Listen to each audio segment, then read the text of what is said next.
तुम्हाला सुद्धा नेहमी एकाच प्रकारची चिकनची भाजी खाऊन कंटाळा आला असेल तर हा पंजाबी चिकन मसाला ट्राय करा. कांदा खोबरं वाटण करायची गरज नाहीये.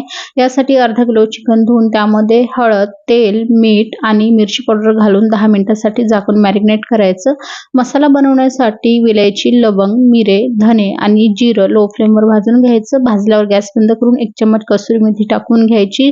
मसाला थंड करून याचं पावडर तयार करून घ्यायचं. त्याच मिक्सरच्या जारमध्ये 2 ते 3 मिडियम साईजचे टोमॅटोची प्युरी सुद्धा भरून घ्यायची. पॅनमध्ये 2 मोठे चमच तूप आणि तेल घालायचं. खडे मसाले घालायचे.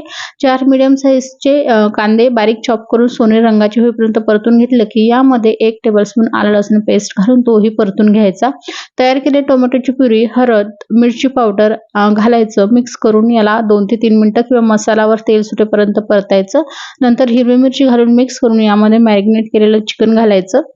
चवीनुसार मीठ घालून हे चिकन हाय फ्लेमवर 3 ते 4 मिनिटं छान परतून घ्यायचं.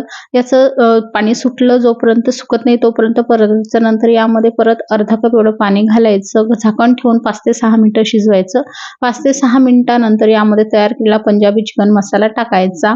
मिक्स करून 10 ते 12 मिनिटं शिजवायचं. 10 ते 12 मिनिटांनंतर बघा भाजीचा कलर खूप सुंदर आलाय. भाजी तयार झाली आहे. शेवटी यामध्ये हिरवी मिरची, स्लिट केलेली बारीक चिरलेला कोथिंबीर घालायचं. 2-3 मिनिटं शिजवायचं आणि एन्जॉय करा.